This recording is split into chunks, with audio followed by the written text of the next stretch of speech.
세상에 떠도는 기묘한 괴담들. 첫 번째 이야기, 세상을 살면서 조심해야 할 것들.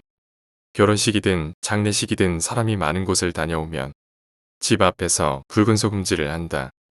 장례식 정석은 사람 많은 세 군데를 경유해서 집으로 오고 집 앞에서 소금질이다. 본인이 다니는 종교가 맞지 않는다 느낄 경우엔 가지 않는 게 옳다. 그 장소가 어딘지 모르게 불편하거나 하다면 바꿔보는 것도 좋다. 집안 제사는 장남부터 막내 아들 순서대로이다. 장남이 죽었을 경우에만 막내 아들이 지낸다. 제사를 지내던 집이 제사를 그만두고 나서 주기적으로 안 좋은 일이 일어난다면 절에 맡겨서라도 조상을 챙기길 추천한다. 얼마 안 한다. 집 대문 안쪽에 소금을 채운 잔을 두면 따라들어 오르는 잡을 어느 정도 막아준다고 한다. 윗부분에 어떤 자국들이 생겼다 해도 패닉하지 않는다. 본인이 담이 세던 기가 세던 귀신을 보았다고 느끼면 입 닫고 고개 돌리고 못 본 척하고 돌아나가도록 하자. 호기심에 말 걸었다가 공포영화 찍는 불상사가 생길 수 있다. 본인이 뭘 해도 귀신이 안 보이거나 안 느껴지거나 하다면 그냥 땡큐 하고 살자. 귀신이 어딨어까진 좋아도 그걸 증명하겠다고 구판 찾아다니고 귀신터 다니다 크게 후회하는 수가 있다. 태어난 씨는 함부로 알려주지 않는다. 우리나라 박수, 무당상당수는 믿음직스럽지 못하다. 특정인을 만났을 때 어딘가 아프다거나 힘이 빠진다거나 하는 일이 반복되면 가급적 피하도록 한다. 어떤 사람의 눈을 보았을 때 이상하리만큼 반짝인다거나 유리알 같다는 느낌이 든다면 가급적 피하도록 한다. 주로 밤에 야심하거나 타이밍이 이상한 순간에 누군가 자신의 이름을 부른다면 대답하지 않는다. 집안에서도 마찬가지다. 갑자기 온몸에 소름이 돋는다거나 공포감이 생길 경우 입에서 작게 욕을 뱉어본다. 그 자리를 뜬다. 이유 없이 오한이나 소름이 돋고 무서운 기분이 될 경우 바로 집으로 향하지 않고 사람이 많은 다른 장소들을 몇 군데 들렀다 가도록 한다. 어떤 이유에서건 죽은 자와 산자가 소통한다는 것. 산자에게 득이 될 일이 없다. 나쁜 마음을 먹은 귀신이 아닐지라 하더라도 죽은 자가 곁에 맴도는 것만으로도 산자에게는 악영향이 생길 수 있다. 집안에 내려오는 기운이 센 분들의 경우 함부로 나다니지 않는다. 본인이 믿는 전문가라 할지라도 너무 깊게 믿고 들어가진 않도록 한다. 귀신도 3년은 불려준다 했다. 길이든 산이든 물가든 어디에서든 뭔가 꺼림칙한 물건이 있다면 괜히 호기심에 죽거나 하지 않는다. 예를 들어 길가 모퉁이에 인형이 거꾸로 매달려 있다든지 사람 다니는 골목에 빨간 천으로 쌓인 뭔가가 인위적으로 떨어져 있다든지 궁자리가 사나운 날은 조심하도록 하며 남의 꿈은 함부로 사는 게 아니다. 돼지가 나왔다고 무조건 좋은 꿈이 아닐 수 있다. 방송 매체에 나오는 전문가라고 무조건 잘하는 거 아니다. 집 문간에 엄나무를 몇 개 엮어 달아놓으면 따라들 오르는 약한 잡들을 막아준다. 통상적으로 가족 내 좋은 취지의 굿은 따라가도 되나 안 좋은 굿은 안 따라가는 게 좋다. 이건 일하는 전문가와 상의하도록 한다. 굿당이나 점집의 아기나 꼬마애들 데려가는 건 좋지 않다. 귀신은 자기 얘기하면 더 온다는 건 맞다더라. 특히 조상 그런 것들이 더하다고 한다. 어떤 특정한 사람을 장소를 갈 때만 되면 머리가 아프다거나 눈앞이 뿌옇다거나 배에 가스가 이유 없이 찬다거나 하는 일이 자주 반복될 경우 피하는 게 좋다.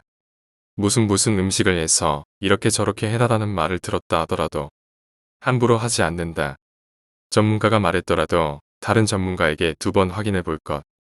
귀신이든 뭐 희끄무레 한 거든 뭘 휙 봤어도 심한 게 아니라면 못 본 척한다. 그에 대한 말을 꺼내더라도 그 자리를 떠난 뒤 꺼낸다. 말에는 힘이 있다고 한다. 누군가를 저주하는 말을 뱉을 때 그게 작용을 하는 경우 그에 대한 대가는 분명 그를 바란 사람이 치르게 된다. 알고 있지만 살다 보니 구업짓는 일이 참 많다. 어디서 듣고 와서 함부로 살 날리고 저주하고 하지 않는다. 전문가들도 그런 거 다 존나 갖가지 방법으로 다양하게 할 줄 안다. 다만 제정신 박힌 사람들은 그게 대가가 있음을 알기에 하지 않는다. 무서운 얘기 하나 하자면 남을 축원하기보다 더 저주를 많이 하고 못된 마음으로 빌지 말아야 할 것들을 더 많이 빌고 그런 사람들. 전문가들은 나중에 극심한 고통 속에 죽게 된다고 한다. 불에 타 죽는다든지 몸의 중심에 있는 코, 배꼽, 성기 같은 것들은 함부로 고치지 않는다. 잠잘 때 머리는 북쪽으로 두지 않는다. 북쪽은 망자가 드나드는 방향이라 한다. 7월 백중날에는 밤만이라도 엔간하면 집에 있자. 미국 귀신과 한국 귀신이 같을 거라 생각하지 말자. 제정신 아닌 것 같은 여자, 남자와 잠자리를 피하자. 인부정 드는 게 이런 이유에서가 가장 많다. 이유 없이 머리가 아프거나 배에 가스가 차거나 눈앞이 뿌옇거나 하면 굵은 소금을 3알 꿀떡 먹어본다. 본인이 어떤 행동을 하면서도 아니 이건 내가 할 만한 행동이 아닌데 왜 내가 이런 행동을 했을까? 한다면 최대한 인지하고 있는 게 좋다. 두 번째 이야기, 당직 근무. 한 요양병원에 원무과에서 근무를 하고 있었습니다. 당시에 저는 환자분들의 부탁을 잘 들어줘서 인기가 많았습니다. 병원밥이 맛이 없고 싱겁다 보니 많은 보호자분들이 반찬을 사서 락앤락통에 담아서 이름을 적고 병실에 있는 냉장고에 넣어뒀습니다. 그런데 유독 찾아오지 않는 보호자분들도 있어서 그 중에 반찬 투정하시고 식사를 잘 안 하시는 분이 계셨는데 간호사에게 먹어도 되는지 묻고서 시장에 가서 사비를 털어서 명란젓이랑 장조림을 사와서 명란젓은 식당에 가서 부탁해서 양념을 하고 락앤락통에 담아서 이름을 적고 선물도 했습니다. 행정부 원장님은 저에 대해 아는 게 없는데 그런 저를 보고서 위선이라 떠들더군요. 환자분들 중에 103호 병실에서 요양 중이신 할머니가 있었습니다. 103호 할머니라 칭하겠습니다. 젊은 시절에 국어 선생님이셨다 하는데 거동이 불편하신 분이었고 과거에는 앞을 보지 못한 적도 있었는데 기적적으로 시력이 돌아왔다 하십니다. 항상 저를 보고 박 선생 하면서 토마토 주스랑 커스터드 빵 심부름을 부탁하곤 했습니다. 그러던 어느 날 폐혈증으로 3일 안에 돌아가셨습니다. 요양보호사분들이 그 할머니 보호자가 어패류를 드시게 했는데 돌아가셨다고 수군대더군요. 기브리오 폐혈증인 거죠. 아 맞다 그럼 여름이었겠네요. 아무튼 그렇게 허망하게 돌아가신 후 원무과 야간 당직 근무가 생겼습니다. 간호사들이 휠체어 리프트 등 장비들을 잘 못 다루고 힘이 약해서 산소통도 옮기기 힘들다고 징징대서 생긴 근무입니다. 그러던 어느 날 야간 당직 근무를 서고서 환자분들 취침 시간에 들어가고 전체 소등하고 잠시 눈을 붙이려고 PT실에 들어가서 침상 위에 누워 이불을 덮었습니다. 바로 옆에는 약국이 있습니다. 잠이 슬슬 오르던 찰나 무슨 이상한 소리가 들립니다. 갑자기 어딘가에서 103호 할머니 목소리로 박 선생하고 부르는 소리가 들립니다.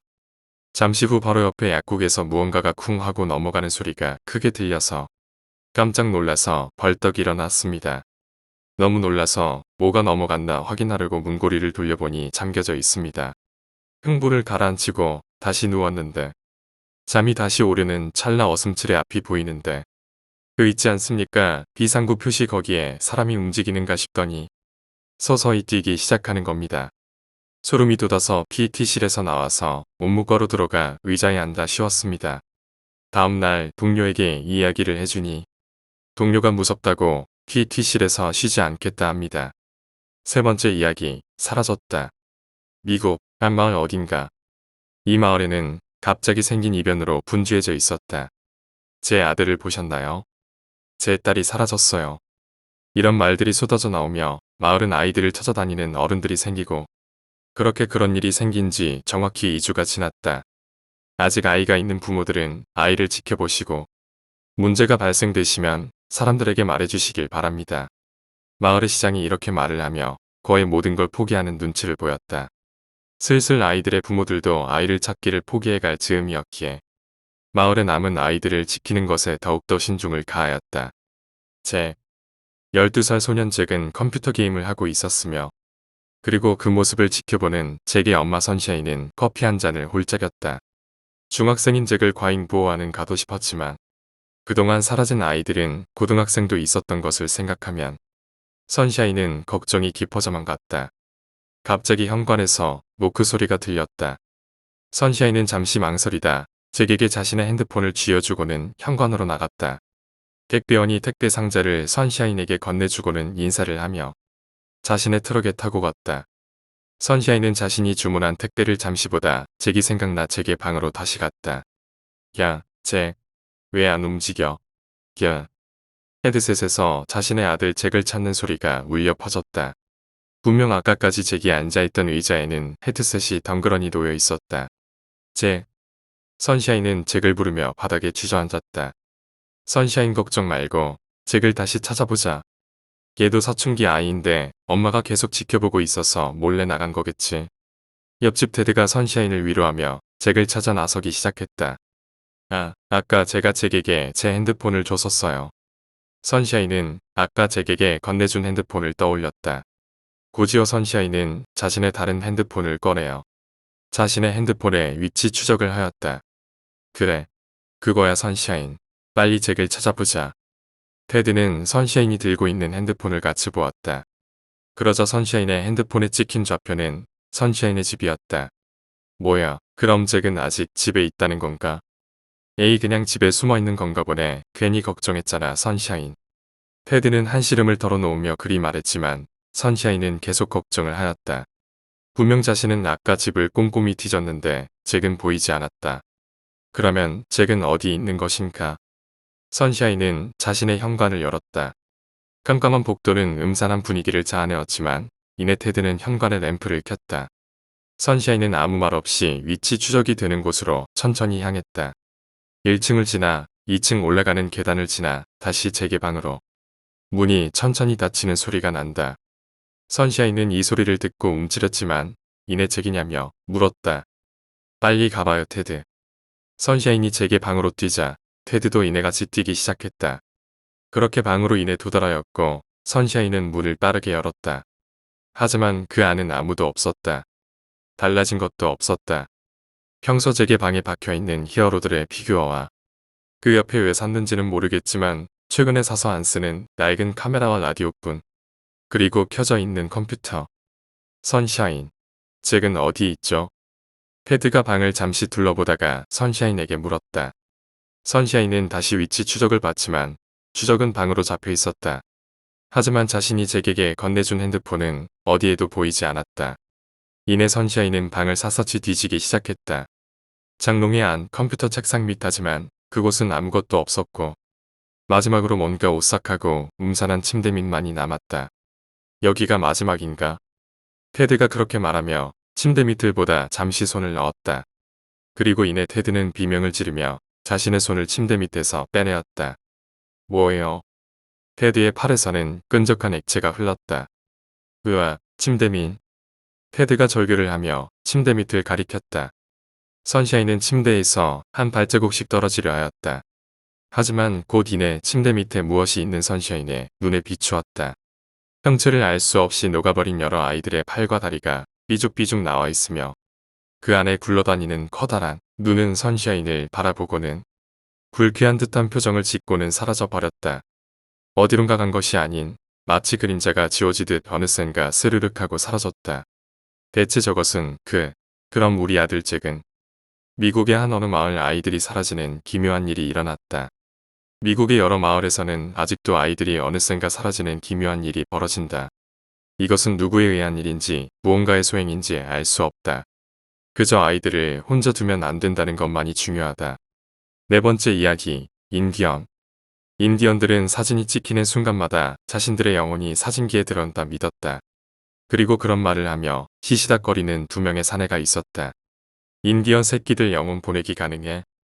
아무튼 닥치고 들어봐 씹새끼야. 드립치면서 웃는 사람은 종현. 그리고 그 옆에서 고물 사진기를 들고 닥치라고 한 사람은 심재다. 둘은 21년 지기 불알 친구로 1살 때 재개발 이후 들어온 아파트에 이웃으로 거의 가족처럼 살았다 해도 다름이 없었다. 야, 서두는 더 필요 없고 그래서 그런 고물딱지 들고 왜 그런 말을 하는 건데? 종현이 고물 카메라를 가리키며 물었다. 그러자 심재가 카메라를 들고 거창하게 말을 시작했다. 그러니까 이 카메라가 정말 영혼을 담는 카메라다 그 말이야. 너 사기당했구나. 종현은 한심하다는 눈빛을 보내며 집으로 돌아가려 했다. 그러자 심재가 종현의 어깨를 붙잡았다. 한 방만 찍으면 오늘 저녁 치킨 쏜다. 치킨 생각 없다. 기자. 고를 외치며 종현은 심재 옆에 가까이 섰다. 심재는 90고물 카메라를 이리저리 좀 만졌다. 그러고는 렌즈를 자신들을 향하게 맞춰두었다. 하나 둘 셋 김치. 치즈. 찰칵 카메라의 플래시가 약하게 반짝거리다 사라지며 종현은 허탈한 웃음을 지어 보였다. 야, 뭔 영어를 담어. 그거 너 사기당한 거야, 멍청이야. 암튼 피자나 쏴라. 종현은 그렇게 잠시 걸어가다 벽에 부딪힌 것 마냥 멈추어 섰다. 뭐야? 앞에 뭐가 있었나? 다시 종현이 나아가려 하자 다시 무언가에 부딪히며 길이 막혔다. 야야, 시발 이거 뭐야? 야. 종현이 보이지 않는 자신을 막는 장막 같은 것을 두드리며 심재가 있는 곳을 바라봤다. 종현아. 심재는 덜덜 떨리는 목소리로 종현을 불렀다. 이게 뭐냐니. 종현이 화를 내며 심재를 쳐다보던 때 심재의 다리는 있어야 할 곳에 있지 않았다. 마치 그 공간만 비어있듯 검은색으로 되어 얘 옛날 사진은 빛을 잘못 비추면 이렇게 된다는데. 심재가 떨며 말했다. 그러자 종현이 갑자기 카메라에서 나온 사진을 찾기 시작했다. 사진이 우리의 영혼을 담은 거면 우리가 사진을 찍으면 다시 풀려날 거 아니야. 빨리 사진 찾아서 찢어버려. 그렇게 외치는 종현의 말에 심재는 자신의 카메라의 사진 배출구를 바라보았다. 하지만 그곳에는 아무것도 없었다. 없어. 화르르륵 심재가 대답하던 그때 종현이 있는 곳에서 갑자기 불이 생겨나 주변을 태웠다. 그 불은 얼마 안 가 종현의 몸에 닿았고 종현은 점점 불에 타올라갔다. 종현이 수초가 안 되어 재가 된 것처럼 사라졌다. 그것을 본 심재는 비명을 지르며 불에 휩싸여 갔다. 뭔 영혼이 담겨 병신아 피자나 쏴라.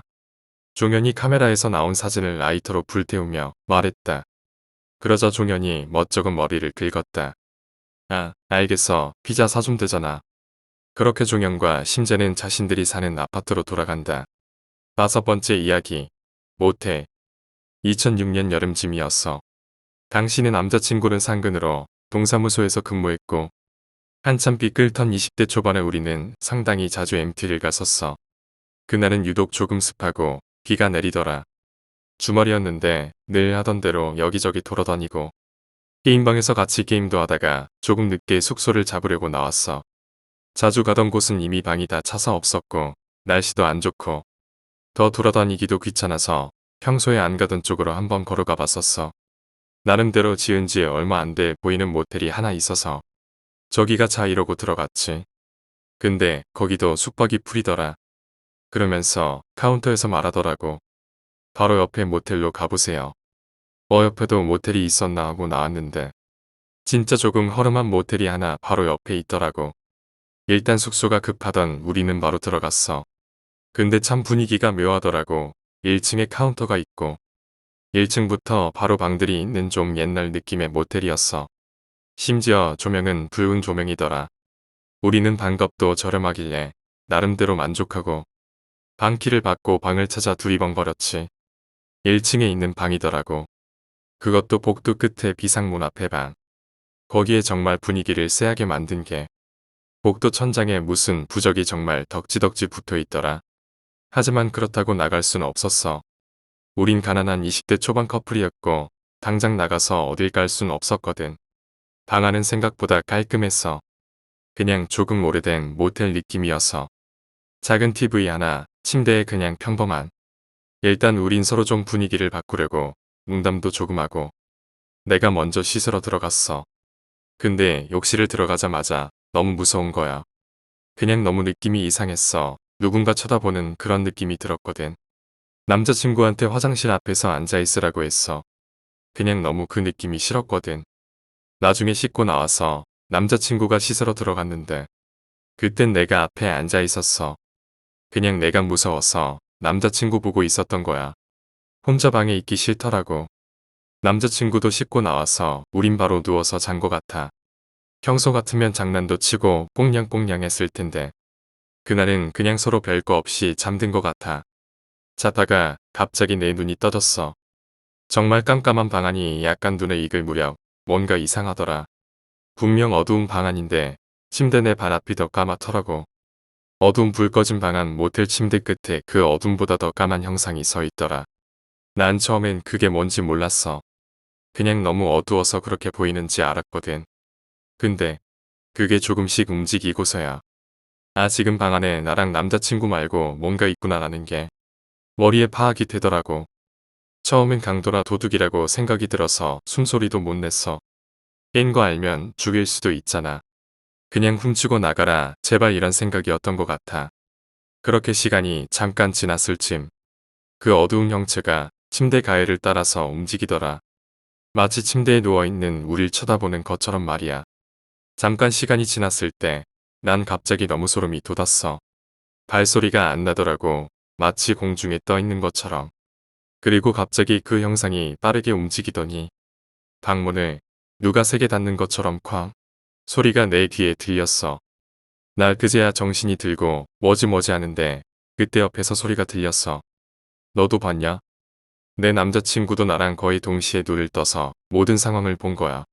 서로 깬 것만 모른 거지. 우린 바로 일어나서 옷만 대충 걸친 뒤 바로 모텔 그 방을 나왔어.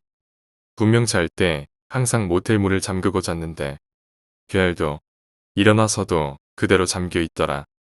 그 뒤로 한동안 우린 모텔을 안 갔던 것 같아. 이게 내가 겪었던 그날 일이야. 그날 우리가 같이 봤던 그건 뭐였을까? 6번째 이야기. 오싹한 체험. 2008년 대학교를 타 지역으로 가게 된 저는 자취를 하게 되었고 여러 친구들을 사귀게 되었죠. 지방이라 친구들 대부분이 자취를 하였으나 조금 친해지니 오늘은 이 친구 집, 오늘은 저 친구 집 이런 식으로 술판이 여기저기서 벌어지고 그 집에 우르르 몰려서 잠을 잤습니다. 주말이 되자 친한 친구들 대부분이 본가에 가고 저와 비라는 친구만 남게 되었습니다. 그날은 비라는 친구가 자기 방에서 과제 같이 하고 맥주도 한 캔 하며 같이 자자는 것이었습니다. 그러자고 하였고 그 친구가 사는 빌라 앞에서 친구가 한 가지 설명을 해주었죠. 주말이라 괜찮긴 한데 여기는 완전한 자취가 아니라 하숙식 원룸이다. 학생들이 한 방에 2명이 생활을 하며 밥은 한 개의 방을 식당으로 정해두고 그곳에서만 먹는다. 주말이라 주인 부부가 없을 테니 조금 조심하면 괜찮을 것이라고 했습니다. 알겠다고 하고 그 친구 집에 들어가서 자연스럽게 맥주를 마시며 과제를 하게 되었습니다. 간단한 과제여서 금방 끝내고 영화나 보려는 찰나 여자친구한테 전화가 온 겁니다. 연애 초기여서 그런지 친구에게 통화 내용을 들려주는 것이 민망하여 밖으로 나왔죠. 3층이었는데 담배가 한 대 태우고 싶어져 1층으로 내려와서 담배 피우며 통화 중인데 누가 빌라로 들어가더군요. 저도 통화를 마치고 올라가려는 찰나 먼저 들어간 사람이 생각났습니다. 어둑해서 제대로 보지는 못했는데 주인일 수도 있다는 생각에 신경 쓰여서 조금 머뭇거리며 텀을 두고 올라갔습니다. 최대한 발소리를 줄여 올라가는데 어떤 사람일까 궁금해서 계단 난간 사이로 위를 올려다보았는데 어떤 남자가 야구방망이를 들고 뚜벅뚜벅 올라가는 것이 보였습니다. 순간 주인이 아니구나라는 생각에 안심하고 저도 뚜벅뚜벅 걸어 올라가 친구방 문고리를 잡으려는 찰나 뒤쪽에서 이상한 느낌을 받고 고개를 돌려 뒤돌아봤습니다. 거기엔 먼저 올라가던 사람이 야구 방망이를 들고 저를 보고 있었죠. 계단을 올라가다 뒤를 돌려본 것이 아닌 완전히 돌아서 저를 보고 있었습니다. 순간 눈이 마주쳤는데 30대 중후반 정도의 남자였고 대뜸 말을 겁니다. 여기 서세요. 짧은 순간 많은 생각이 들었습니다. 제가 체격이 좋아서 그런지 그 남자가 야구 방망이를 들고 있는 것은 무섭지 않고 자꾸 저 사람이 주인일까? 라는 생각만 들어 우물쭈물하게 됩니다.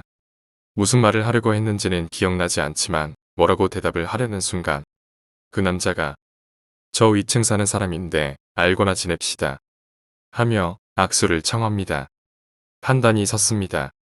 주인이 아니다 솔직하게 말하고 악수도 하지 말자라고 생각해서 저 사실 여기 사는 게 아니라 친구 집에 잠깐 놀러 왔어요. 조용히 놀다 가겠습니다. 라고 하고 다시 뒤돌아 친구 방에 들어왔습니다. 친구 방에 들어오니 친구는 피파에 빠져서 저를 쳐다보지도 않고 저는 그냥 침대에 앉아 마시던 맥주를 홀짝거리던 중 문득 이상하다는 생각이 들어 친구에게 질문합니다. 여기 학생들 하숙하는 빌라 아니야? 라고 제가 말했습니다. 맞아. 라고 친구가 대답했습니다. 나이 많아 보이는 사람이 있던데 30은 그냥 넘어 보여 너 아닌가? 아, 그 신혼부부 한 쌍이 주인 양의 구에서 살고 있다. 아, 그 신랑인가 보네. 그 남자가 알고 지내자고 악수하자고 하고 올라가더라고. 주인인 줄 알고 엄청 졸았네. 그래. 게임에 너무 열중해서 그런지 조금 건성으로 대답해주며 그런 일이 있다고 하더군요. 그러고 TV를 보고 있는데 친구가 갑자기 갸우뚱합니다. 그러더니 저를 보며 담배 피우러 갈래? 하길래 방금 통화하면서 폈다고 피고 오라고 했습니다. 근데 계속 같이 가자고 조릅니다. 그래서 뭐 같이 방을 나섰죠. 방에서 나와 당연히 1층으로 갈 줄 알았던 친구가 갑자기 위층으로 올라가는 겁니다. 어디가? 라고 하자 손가락으로 조용히 하라는 제스처를 취하고 따라오랍니다. 복도에서 너무 시끄럽나 생각하고 속으로 옥상 가서 태우려나 보다 하며 따라갔습니다. 한층을 올라갔는데 소름이 끼쳤죠. 거기가 옥상이었거든요. 친구 방이 꼭대기층이었던 겁니다.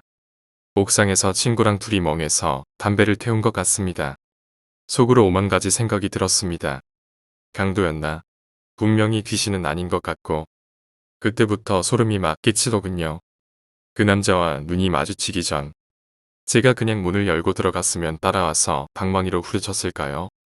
지금 생각해도 오싹하고 사람이 무서워지는 경험이었습니다. 7번째 이야기, 앞집의 남자. 서로 돕고 사는 거예요. 이웃끼리. 앞집 남자는 그렇게 말하고서 사람 좋아 보이는 웃음을 지어 보였다. 그는 눈썹을 들썩이며 유쾌한 표정까지 덧붙였다. 딱 봐도 나이스하다. 근데 앞집 남자는 지금 상황을 이해하고는 있는 걸까? 나는 그에게 현실을 일깨워주고 싶었다. 지금 상황이 어떤 상황인지는 알고 있나요? 내가 어떤 사람인지는. 나는 미간을 찌푸리고 그를 응시했다. 그런 내 시선이 불편했는지 그는 고개를 이리저리 돌리며 대답했다. 그가 검은 옷을 입어서 움직일 때마다 어둠이 들썩이는 것 같은 묘한 느낌이 들었다. 당신이 어떤 사람인지는 잘 알고 있습니다. 늦은 밤 그런 소리를 내는데 수상하잖아요. 제가 귀가 밝거든요.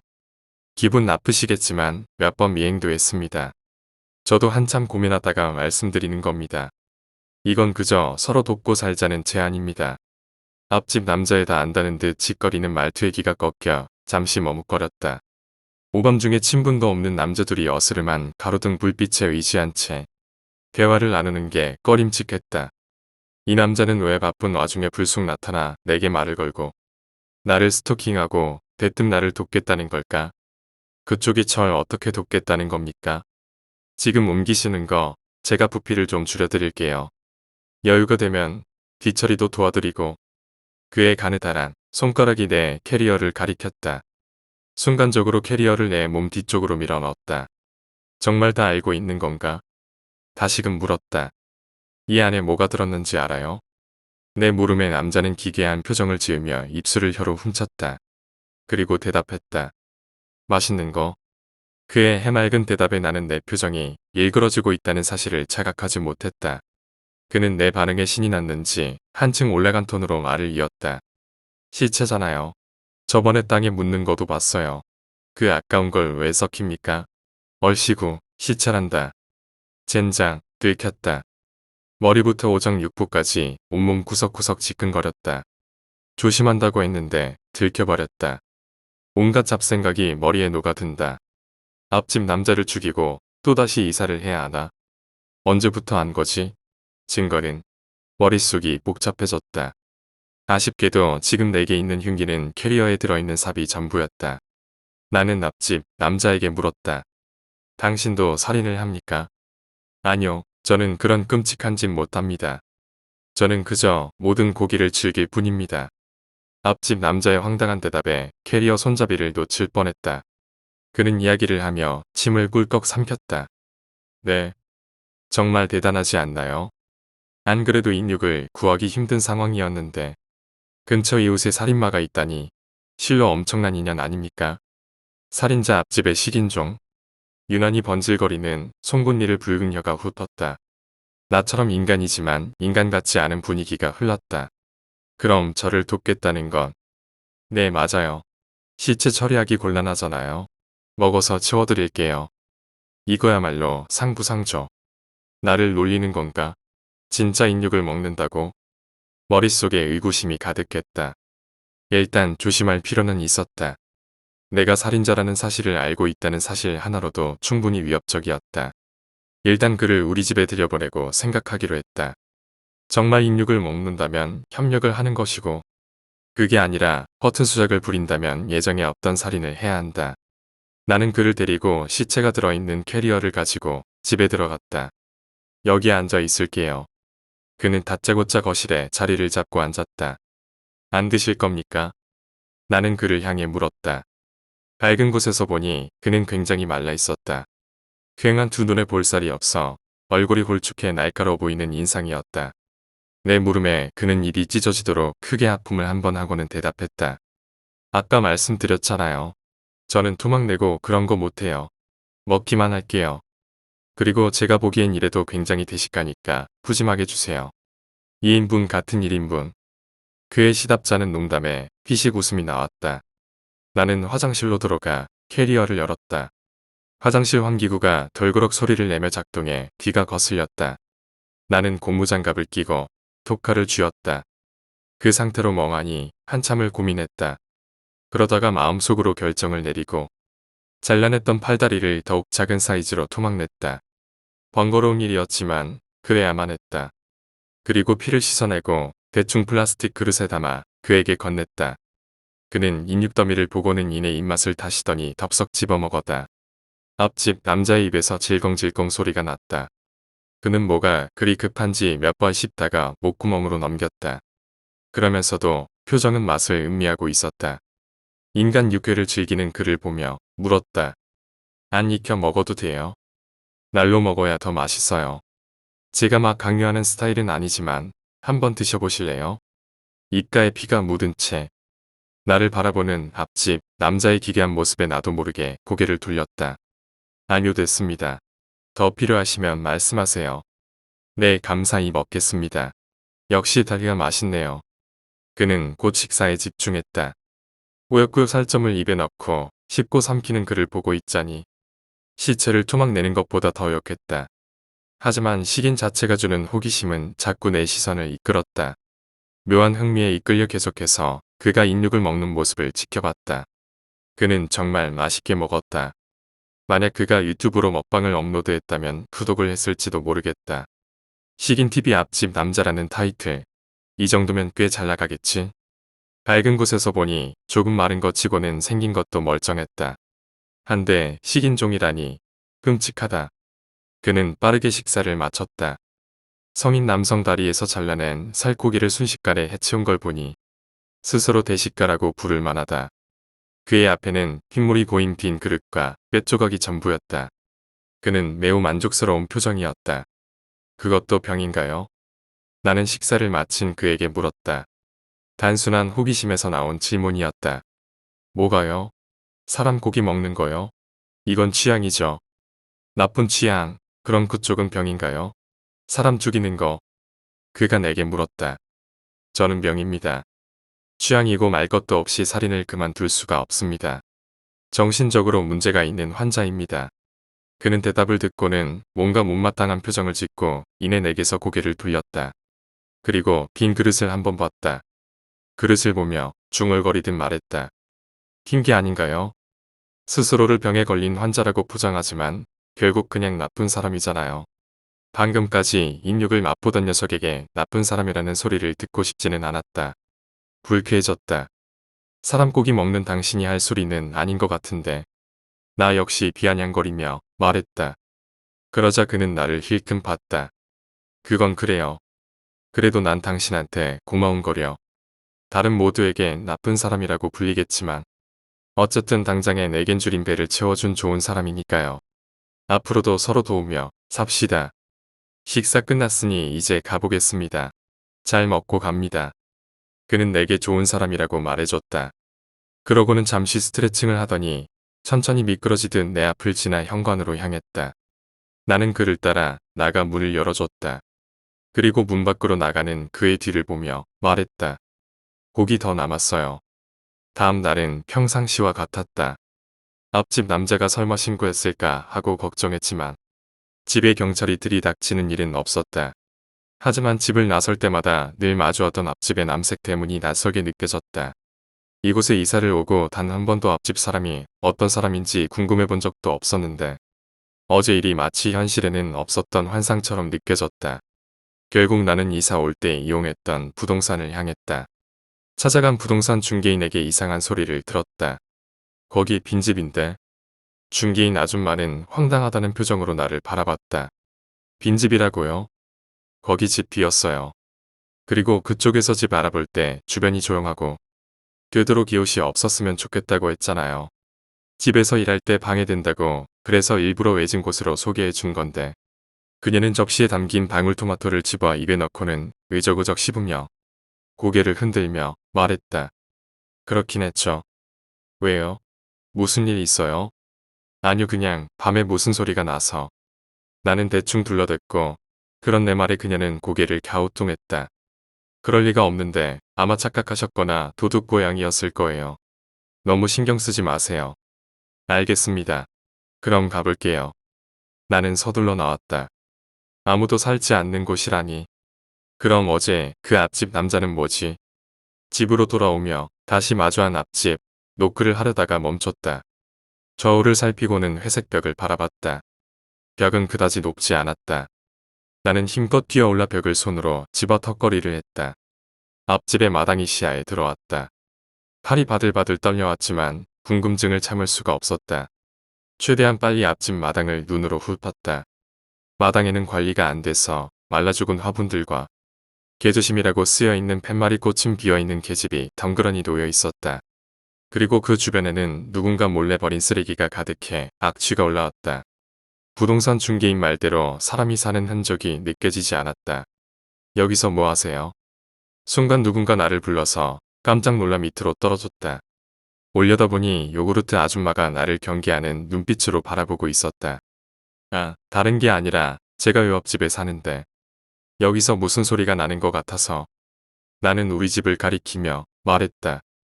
역시나 대충 둘러대고 상황을 무마하려 했다. 여기 빈집인데? 네, 빈집 같네요. 하하. 근데 여기로 이사 오신 거예요? 그녀는 상당히 걱정스러운 눈빛으로 말했다. 왜요? 그녀는 주변을 두리번 살피고는 조용한 목소리로 몰래 속삭이듯 말했다. 몇 개월 됐나? 여기 남자 혼자 살고 있었는데 아무도 모르게 사라졌어요.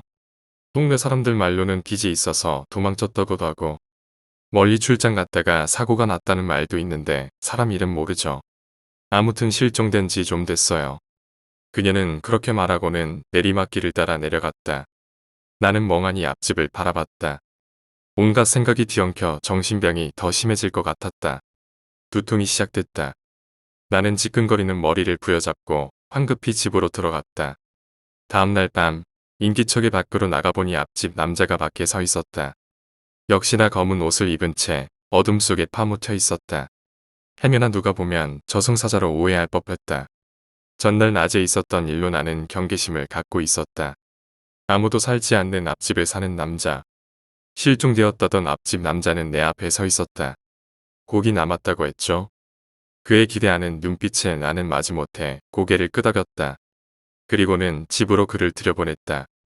인육을 먹는 실종된 남자를 집에 들이기가 꺼림칙했지만 그것보다 그가 풍기는 묘한 이상한 분위기가 내 호기심을 자극했다. 살인과 식인이라는 비인간성이 엮어준 약간의 동질감도 한몫했으며 무엇보다 나는 언제나 사람을 마주할 때면 조금이라도 죽이고 싶다는 생각이 들었는데 그에게는 그런 느낌이 안 들었다. 부동산 중개인도 방울토마토를 쩝쩝거리며 먹어서 죽이고 싶었고 요구르트 아줌마도 나를 놀래켜서 죽이고 싶은 마음이 들긴 했었다. 그 마음이 크지 않고 상황이라 참은 거였다. 근데 이 미스터리한 앞집 남자는 죽이고 싶은 마음이 들지는 않았다. 그는 엊그제와 같은 위치에 앉아 고기를 기다렸다. 그때보다는 적은 양이었지만 오늘은 내가 낮에 미리 손질을 해둔 터라 금방 대접할 수 있었다. 원래 같았으면 동네 야산 깊은 곳에 묻혔어야 할 시체가 앞집 남자로 인해 뼈만 남았다. 덕분에 주말에 가지고 나갈 캐리어는 상당히 가벼워질 것 같다. 잘 먹겠습니다. 그는 맛있게 인육을 즐겼다. 그날을 복사해서 붙여놓은 것처럼 그는 고기를 맛보았고 나는 그가 먹는 모습을 신기해하며 바라봤다. 묻고 싶은 게 많았지만 그가 너무나 식사에 집중을 해서 좀처럼 말을 걸기가 힘들었다. 나는 허겁지겁 먹는 앞집 남자한테 물을 건넸다. 천천히 먹어요. 네, 고맙습니다. 오늘도 맛있네요. 그는 물도 급히 마셨다. 나는 말을 건 김에 물어봤다. 앞집에 사는 거 맞죠?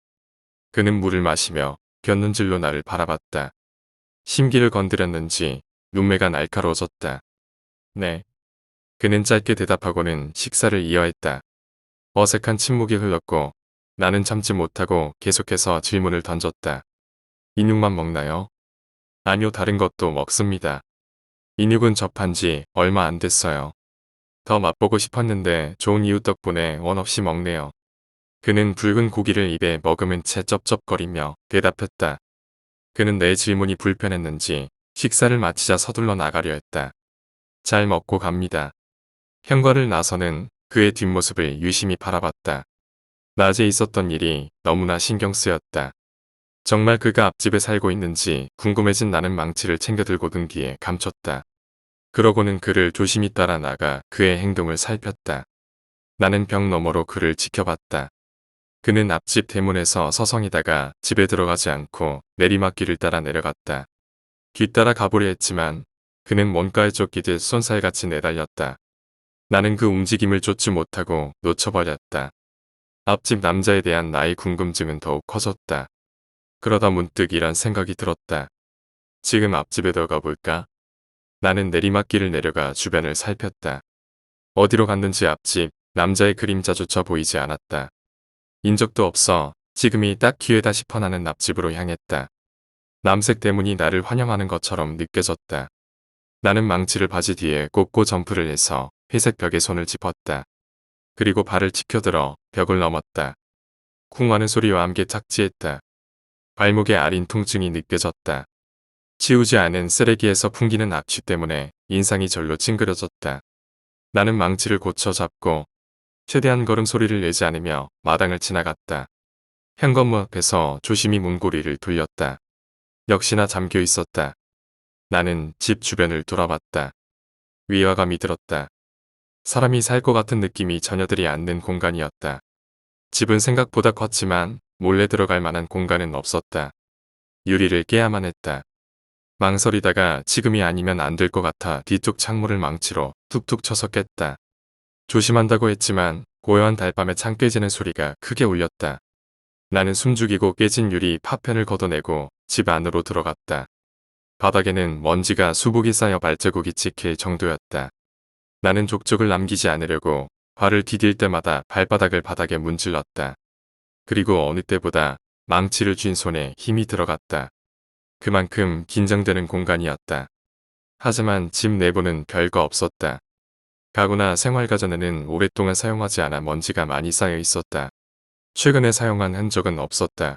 앞집 남자의 말이 수상했다. 아무리 봐도 사람이 살지 않는 공간이었다.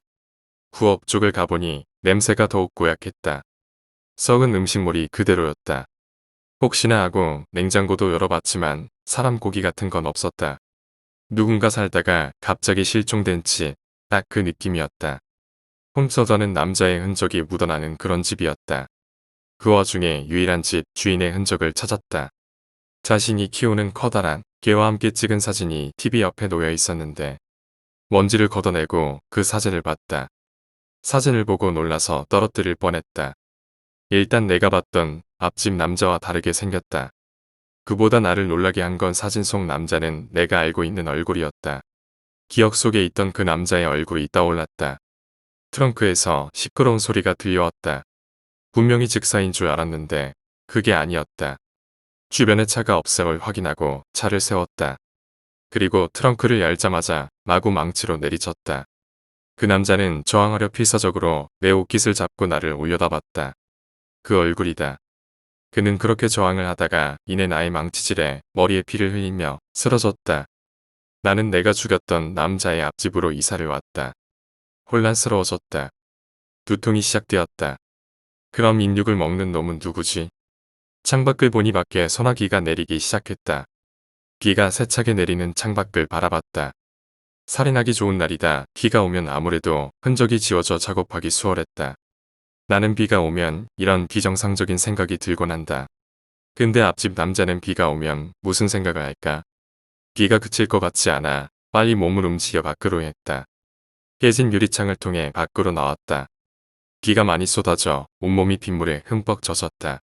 다시금 망치를 바지 뒤에 꽂고 벽을 힘겹게 넘었다. 반대편으로 넘어가다가 빗물에 미끄러져 바닥에 철퍼덕 쓰러졌다. 큰 통증이 느껴졌다. 고통에 몸을 굴리다가 무심코 올려다봤다. 어둠 속에서 얼굴 하나가 나타났다. 앞집 남자가 퀭한 눈으로 나를 내려다보고 있었다. 인육 먹기 좋은 날이네 이런 생각을 하는 걸까? 그는 나를 보며 입을 크게 벌리고 씩 웃었다. 여기서 뭐해요?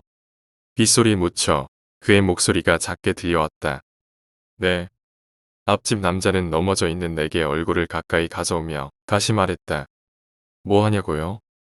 그의 입에서 아까 먹은 인육의 피비린내가 역하게 풍겨왔다. 나는 조심스레 바지 뒤에 손을 가져갔다. 하지만 망치는 넘어질 때 빠졌는지 없었다. 주변을 둘러보니 그의 발 뒤에 망치가 놓여 있었다. 나는 일어나는 척하며 망치의 손을 가져갔다. 순간 그가 내 손을 가로막았다. 내가 죽였지? 앞집 남자는 모든 걸 안다는 눈빛으로 나를 내려다봤다. 나는 일어나 도망치려 했지만 그는 빠르게 쫓아와 나를 넘어뜨렸다. 그러고는 내 목덜미를 물어뜯었다. 목에 깊은 통증이 느껴졌다. 그는 내 목을 물고 나를 흔들었다. 눈을 감았다 뜨자 정신이 점점 맑아지고 목이 찢겨나가는 통증이 또렷하게 느껴졌다. 곁눈질로 내 목을 물어뜯는 놈을 바라봤다. 그는 더 이상 내가 알고 있던 앞집 남자의 모습이 아니었다. 그는 사진 속에 있던 시커먼 개의 모습을 하고 나를 맛보고 있었다. 그는 앞집 남자였다.